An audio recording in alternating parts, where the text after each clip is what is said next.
Hello everyone, এই ভিডিওতে আমরা জানবো অ্যারে সম্পর্কে। তো দেখি অ্যারে কি। অ্যারে হচ্ছে, এখানে লেখা আছে যে array is a data structure that contains A group of element. মানে অ্যারের মধ্যে আমরা কিছু ডাটা একসাথে সাজিয়ে রাখতে পারি। ঠিক আছে, আগে দেখো, আগে যতবার আমরা আউটপুট বা ইনপুট ডিক্লেয়ার করেছি, প্রত্যেকটা আউটপুট বা ইনপুট আমরা ধরে ধরে আলাদা লিখে লিখে ডিক্লেয়ার করতাম। ঠিক আছে, কিন্তু অ্যারেতে আমরা একসাথেই সেইগুলো ডিক্লেয়ার করে দিতে পারি। তাহলে কি হয় দেখো, তুমি যদি 6টা ডাটা ডিক্লেয়ার করতে হয় বা 6টা ডাটা লিখতে হয়, তাহলে এর সাহায্যে তুমি মাত্র এক লাইনে লিখতে পারবে, কিন্তু নরমালি লিখতে গেলে তোমাকে 6টা লাইন লিখতে হবে। তো দেখি এরে লেখার নিয়মটা। এরে লেখার জন্য প্রথম তোমাকে একটা নাম দিতে হবে, যেটা হচ্ছে এরে নেম। তারপর থার্ড ব্র্যাকেট দিয়ে, যে এখানে থার্ড ব্র্যাকেট দিতে হয়, থার্ড ব্র্যাকেট দিয়ে নাম্বার অফ এলিমেন্টস, মানে এরের ভিতরে কতটা এলিমেন্টস আছে এটা লিখে দিতে হয়। তারপর একটা সমান দিতে হয়, দেওয়ার পর একটা সেকেন্ড ব্র্যাকেট দিতে হয়। সেকেন্ড ব্র্যাকেটের ভিতরে প্রত্যেকটা ডাটা কমা দিয়ে লিখে দিতে হয়। এখানে ধরো আমরা আর্ডিনো নামে একটা অ্যারে ডিক্লেয়ার করে দিলাম। আর্ডিনো হচ্ছে অ্যারের নামটা। ঠিক আছে, তারপর বললাম যে এখানে 6টা এলিমেন্ট আছে।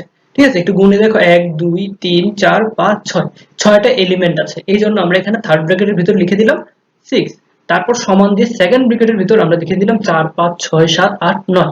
এগুলো দিয়ে আসলে আর্ডিনোর পিন নাম্বার বোঝাচ্ছি। ঠিক আছে, তো এরকম ভাবে আসলে আমরা একটা অ্যারে ডিক্লেয়ার করে দিতে পারি। ঠিক আছে, তারপর হচ্ছে ইনডেক্স। অ্যারের ইনডেক্স জিনিসটা কি?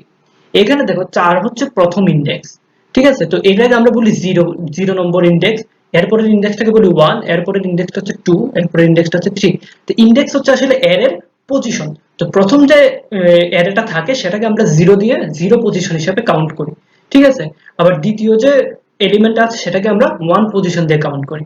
তো এখানে যেহেতু 6টা এলিমেন্ট আছে, তাহলে পজিশন হবে 0 1 2 3 4 এবং 5। এখন দেখো, এই জিনিসটাতে আমরা অ্যারেটা ডিক্লেয়ার করে দিলাম, এখানে আর্ডিনো 6 হিসেবে অ্যারেটা ডিক্লেয়ার করে দিলাম। এরপর থেকে ধরো আমার আর্ডিনো থেকে, মানে এই যে অ্যারেটা আছে, এই অ্যারেটা থেকে কোনো ডাটা বা কোনো পিনকে কল করব, মানে ডেকে নিয়ে আসবো। তখন কিভাবে লিখবো? তখন দেখবো, ধরো আমাদের 6 নম্বর পিনটাকে কল করতে হবে। 6 নম্বর পিনের ইন্ডেক্স হচ্ছে কত? 2।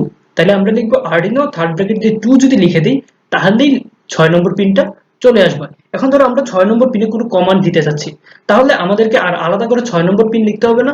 আমরা যদি শুধু আর্ডিনো 2 লিখে তারপর কমান্ডটা লিখে দিই, তাইলে কি আমার কোডটা কাজ করবে। আবার ধরো আমরা 7 নম্বর পিনে কোনো কমান্ড দিতে যাচ্ছি, এই জন্য আমাদের কি 7 নম্বর পিনটাকে কল করে আনতে হবে। এই জন্য আমরা লিখে দিব 7 নম্বর পিনের ইন্ডেক্স হচ্ছে 3। এই জন্য আর্ডিনো 3 লিখে দিলে সেটা 7 নম্বর পিনে চলে আসবে।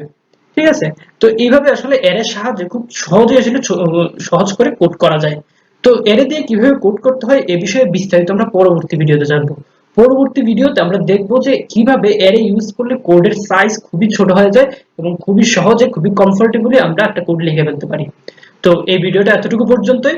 দেখা হচ্ছে পরবর্তী ভিডিওতে। ধন্যবাদ সবাইকে।